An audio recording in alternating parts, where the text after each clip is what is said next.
the third day of the JSC interviews, and today the judge who's being interviewed is Dustan Mlambo. A small background info on him is that he is the Judge President of the Gauteng High Court since 2012, and also he's the same judge who allowed us to be able to watch Oscar Pistorius when he was standing trial for the matter of River Steenkamp. He allowed the media to go in and record the proceedings. Now, it was a good interview, and I think he ticked all the boxes. If they are looking for someone who can challenge Judge Raymond Zondo tomorrow, this is the guy.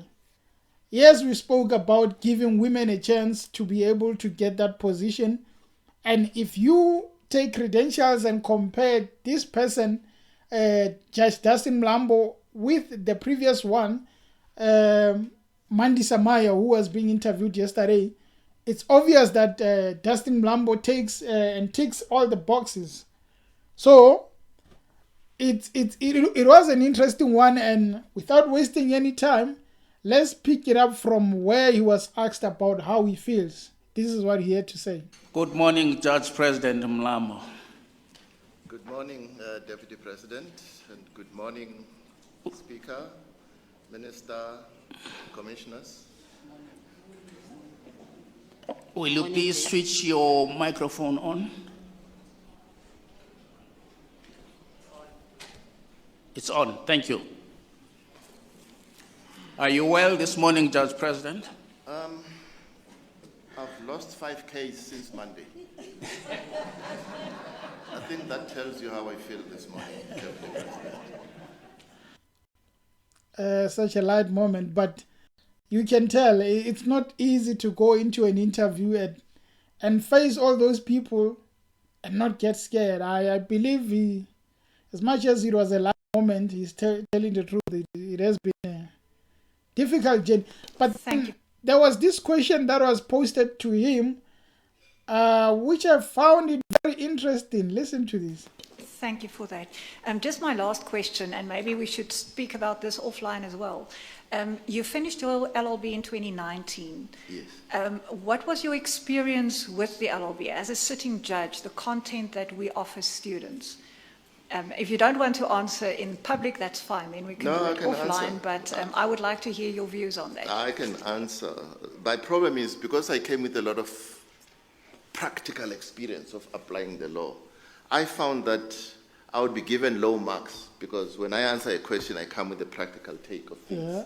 That's how this law is applied. And you have young lecturers who've never practiced law who think, no, the study guide doesn't talk about this thing. Where are you coming from? So that was my experience. Especially with labor law, I was very angry because I would get 52, 53.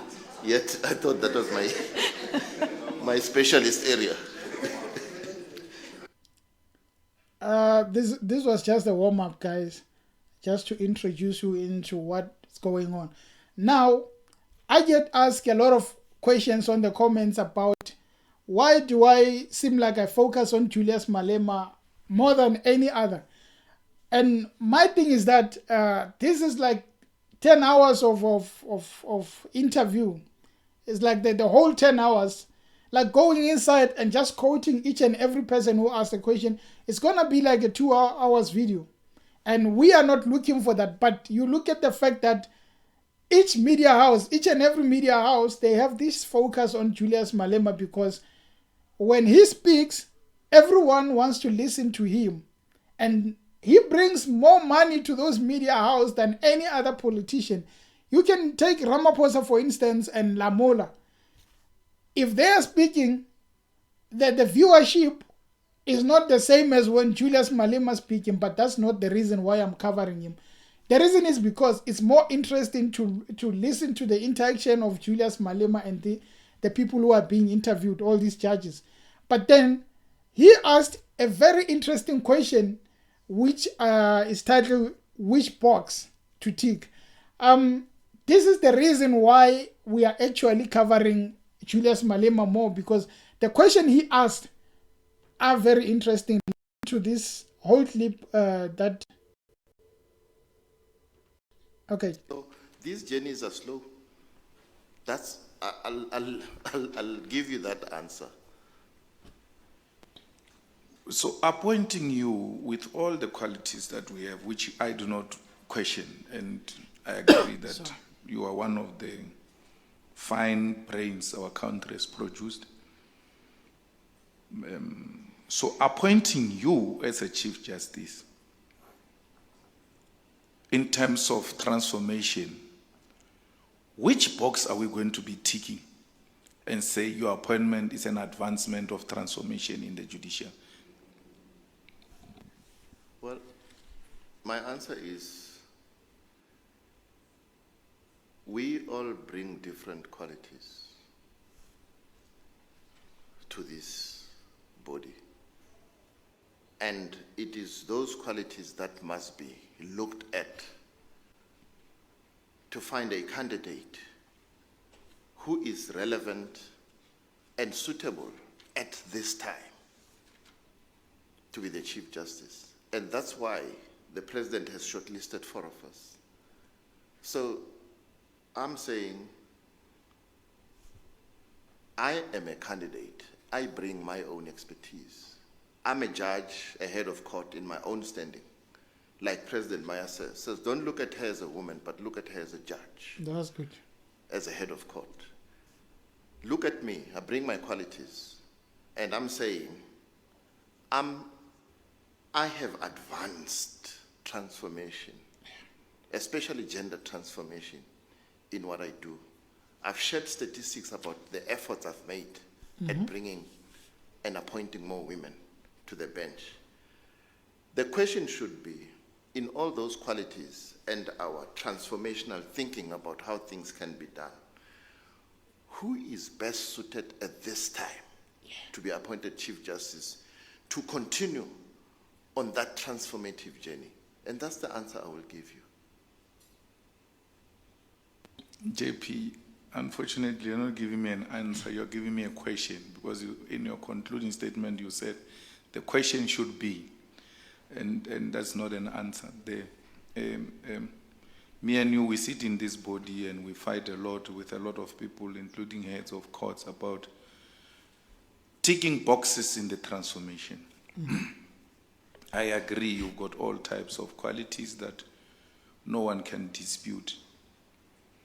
But I'm asking you to help me so that when I go into the deliberations and eventually you are appointed, we can stand proud and say, in terms of this form of transformation, the appointment of JP Mlambo ticks this box.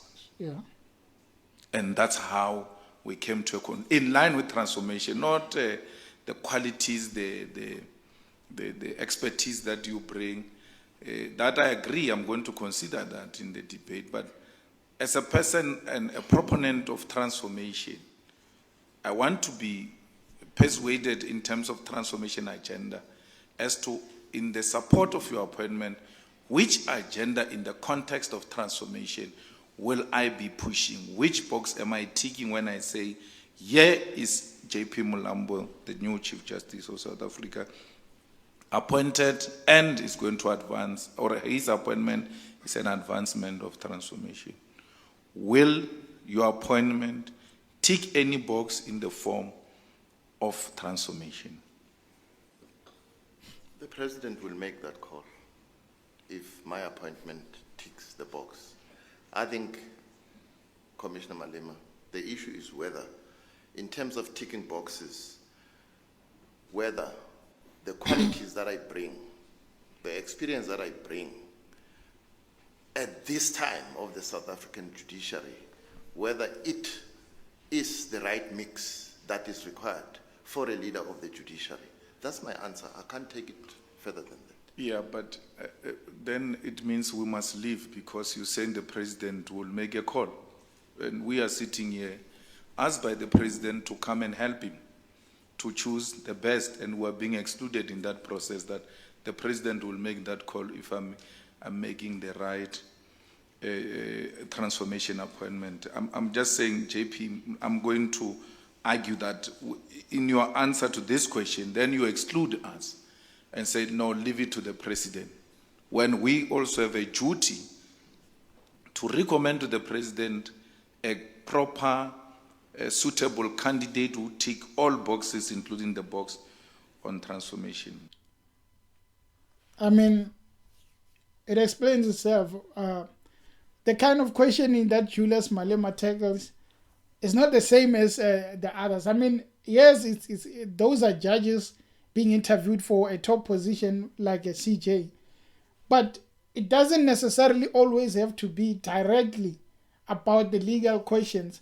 It can be the way Julius Malema is putting it, because they are looking for the reason for his potential. So to argue that Julius Malema is wrong to be there is actually doesn't deserve to be there. One has to question your thoughts, because this is the kind of questioning you need when you are deciding for a top person like Dustan Mlambo.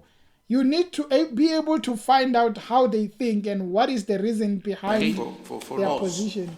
Anyway, without talking too much, Malema was schooled here. As much as he asked good questions, this was the first time in a long time I've seen Julius Malema being schooled like this. I thought he had it all under control until the answers that came from Dustan. Listen to this. Yes. Commissioner Malema. Thank you, Deputy President, and thank you, JP. I will be very quick. Following up on what Commissioner Madonsela said, I'm not a lawyer. He will have a better understanding than mine. But you would have been wrong if you had said the public protector has got no right to instruct other organ of the state. That would have been a wrong from a legal point of view. That would have been wrong. Yes.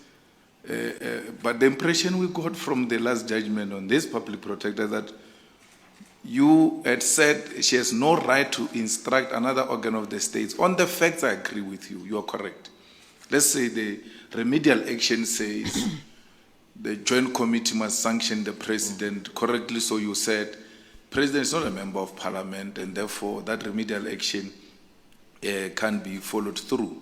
So it doesn't mean she can't instruct parliament, but the ruling would have been this falls off, this remedial action falls off, because it's not in line with what the law requires. The president is not a member of parliament and blah, blah, blah.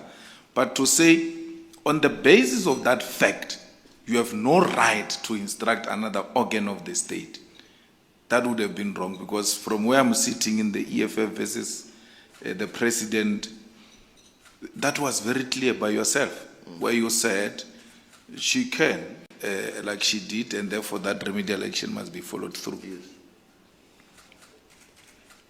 Is the second judgment saying she can't give another organ of the state an instruction?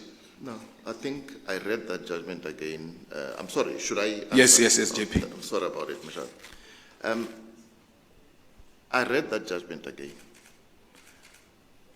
I don't think we made it as a general statement of the law that she can't.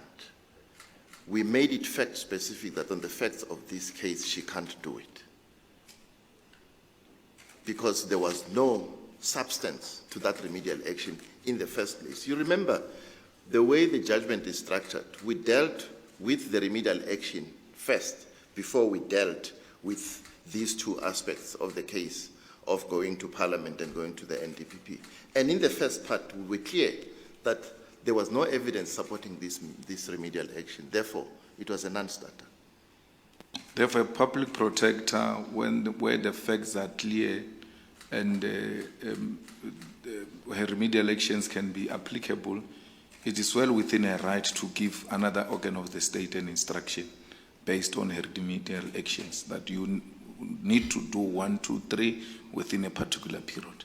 Not to that extent as far as the prosecution is concerned. Prosecution? Yeah, the NPA, yes. She can't go to that extent. That one is clear. It would violate prosecutorial independence if she instruct them to say, you prosecute this way, and you report back to me. The law, that is the Public Protector Act and Section 182, allow her to say, I'm referring these matters to you, because this is what I've found. You do what you want to do with them and stop there. And not say, come back to me and tell me what you've done, because she goes further than what the law allows her to do. That's the NDPP part. I need to emphasize Yes. that. Yes. No, thank you. I don't hear here to be saying to the NDPP, you must prosecute this way and that way and all of that. I hear to be saying, these matters are referred to you. Please follow them through within the next 30 days, report to me. And report would have been, look, we've looked into the matter, we've referred it to the Hawks for further investigation, and we'll see if we can prosecute. So that to put days for me is like she wants to make sure the matters are being followed through and within a short space of time. Not necessarily saying charge with racketeering, charge with money laundering, charge, and this must be done in the next 6 months. I hear her to be saying, I think you've got some role to play here. Please make further investigations and tell me how you've acted on these matters within a short space of time. And they can come back and say, well, we received and we have referred to these other institutions, or we have received and we are, with evidence presented to us, we have taken a decision to prosecute. I don't hear her saying, within 30 days you must have prosecuted this one. Because I know Professor Thuli Madonsela, Advocate Thuli Madonsela, did that even herself, where she will refer matters to NDPP and say, these are for further investigations. But that's the point, isn't it? So she's got a right to say... To refer, look, you investigate it in terms of how you do things and leave it there and not say, come back to me and tell me what you've done. That's where... So she can't say, come back to me in 30 days? No, she can't. Okay. Yep. That's how you school Julius Malema. Just be calm and show him the fact. And he's not going to fight you if you do that. But if you give him the fact and you're not calm, it's going to be a problem. Well, here's an interesting one that Julius Malema posted. And it was interesting to hear because he didn't do what he said he's going to do. Listen to this. Another question is about your involvement during the struggle. I have no problem with you not being involved and all of that. But there's a clip that once came through which created an impression where you were doing an interview that you went to an extent of telling some leader of the student movement or SRC or something that you should actually stop with this thing because we want to go to class. You were actually campaigning against a strike that you want to go to class and this thing must end because you are bursary and all of that. Do you remember that conversation? No, I'm not aware of that and I've never done that. I've never been anti-student protests. And you would know, during my time at the University of Limpopo, we had disturbances almost every year. I was never against it. I was not on record. I don't know what clip you're talking about, Commissioner Malema. I think it was Ngalwana SC's interview with you. Well, let me explain and put it in context. He asked me if I was involved in the struggle. I wasn't, right?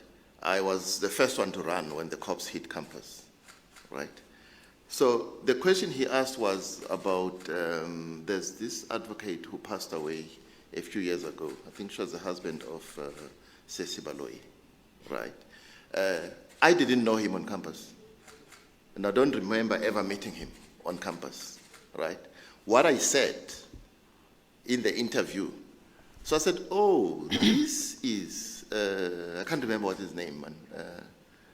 Kabelo Lengane. Yeah, Advocate Lengane. I said, oh, so this is the Mr. Lengane who was at the forefront of arranging protest action on campus. That's what I said. Not that I was against it. Never. That's fine, JP. This is not my turn. I was just making a follow-up, so my turn is going to come later. I'll come with the facts on this matter. And then the last one. Did you watch the end of the... In all simple form, he said he's going to come with the facts. He did not come. When his interview came, his questioning came, Julius asked his questions, and he never touched on this. So I was a bit surprised why he raised this particular point and then came up and didn't bring that proof that he said, I'm going to come back later to touch on that issue. So this one, I'm not sure what you were saying, Julius, but I like the last one, Zondo jab number 3. Oh my God. He had all these jabs at Zondo, the first one, the second one. They are not as perfect as this one. And the answering, the comeback from Mlambo, oh my God. I think this guy was just handling the interview so well. That's the impression I have, that if he goes to Western Cape, he's likely to win. Which one did he win? Can you tell me one that he won there? The last question, JP, yes. Before the... Acting Chief Justice called a press conference to respond to a political statement, yes, or a political article. Yes. Zondo. Do you encourage that? Don't you think that descending into the arena compromises the judiciary? Because I come from a school of thought that suggests such articles, ministers who are responsible for judiciary are better placed to venture into that space. That's why there is a political head, if you want to say so, yes, who looks after the judiciary and accounts for its activities, politically and otherwise, yes, in the form of a minister. Now, when we've got judges coming to debate political issues that are raised by politicians, and also critiquing the constitution and the performance of our courts and the judges and all of that, do you think it was a wise move for Acting Chief Justice to do so? And in the same spirit, the Acting Chief Justice says he consulted before he did a press conference. That's what he said in the press conference. I want to know if you were consulted, and if you were consulted, what was your view before he went to the press conference? Thank you, Commissioner Malema. It is correct. We were consulted as heads of courts, and we were given the full text of the article written by the minister. And in consulting us, the Acting Chief Justice said he is minded to issue a statement to rebut the allegations made against the judiciary. And he invited us, those of us who were so minded, to provide him with content that he would put in the media statement that he would issue. I'm one of those heads of courts who responded and say, we agree that you can issue. I agree you can issue a media statement. And I also suggested some part of what he could say in the media statement. It was his decision, the Acting Chief Justice, to decide to, instead of issuing a statement, he'll hold a live media briefing. It was his. And I want to suggest to you, Commissioner Malema, that there comes a time when you are a leader of an institution when you must take a decision, and you take a decision whatever form it comes.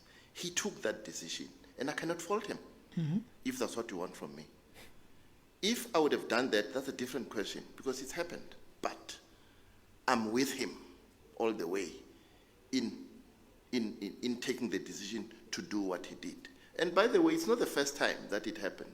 You will recall that a few years ago, when a lot of statements were being issued by faceless people that judges were paid 200,000, 300,000, whatever, Chief Justice Mogoeng convened a media briefing and addressed the media about that issue.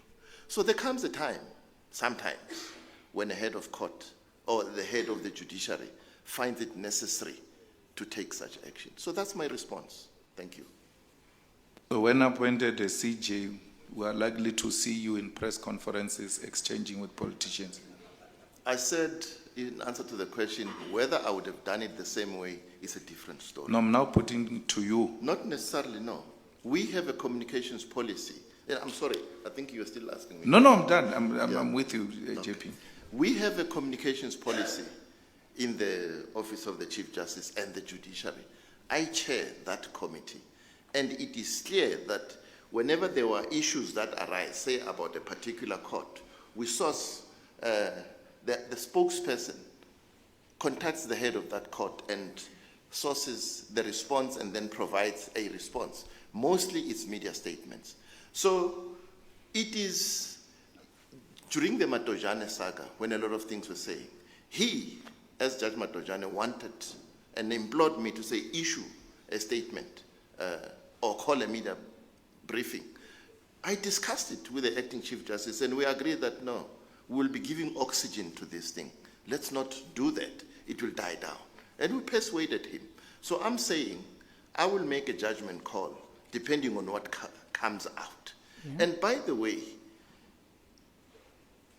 our consultation by the acting Chief Justice was about that part that I also felt was offensive to us as the leadership of the judiciary, to be labeled house niggers, spittle of the master classes, you name it, colonized minds. That's not criticism. It goes far deeper than criticism. It's offensive. Yeah. And that by far the best response or the best interview of the three. So now we are looking at the merit. We are looking at the credentials. We are looking at the conduct of the interview. As much as I only took the part where Julius Malema is asking the questions, even when everyone was asking this judge questions, he was so articulate. He was answering in a manner that he understands the law, and also he understands everything that is being put to the table. Like the common knowledge, he was just answering, showing that he has the whole broad experience and understanding of the law. Now, the only candidate that is missing is Judge Raymond Zondo. He's coming tomorrow. He's the deputy. Now, you look at it and at a way of saying that always the deputy has one leg step into the CJ position. Now, here's Dustan Mlambo. There were allegations of fraud or of corruption. There were allegations of sexual harassment, which when members were raising them, they were called to order to say the fact that he was not briefed about these questions, and also there is no evidence behind the questions. So if there were sexual harassment charges, if they went to court, that's when they were going to take it up with him and say that you can recuse yourself. But in all honesty, I think that Mlambo has done a good job. Only if the next candidate who has one leg into the CJ position, only if he does well, then we can say that Mlambo lost fairly. But tomorrow, if he is unable to contain himself and be gentle and answer those questions, showing that he understands the role that he wants to take, then he might as well kiss it goodbye. But we know what happens in South Africa. We know. We always apply these government jobs. We know what happens. Zondo has the job. But if it happens that they choose based on the interviews and he doesn't do better than this one and he gets the job, it will be a shame. Because now Mlambo has just raised his hand to say that I can lead this structure, and I think he's right to say he can lead it, because whatever that was put to him, he answered, showing that, hey, I am the guy who has the knowledge, who has the experience to lead this ship. Judge Raymond Zondo, you better be ready, my friend. He better be praying now, making sure that tomorrow he wins the case. Guys, thank you very much. We have the last interview tomorrow. And from tomorrow, we are going to the State of the Nation address. Next week, Ramaphosa is addressing. They are not going to the parliament. Someone banned it. Until next time, guys. Until tomorrow, when we finalize the big one, the main event. Julius Malema, Raymond Zondo. No question about it.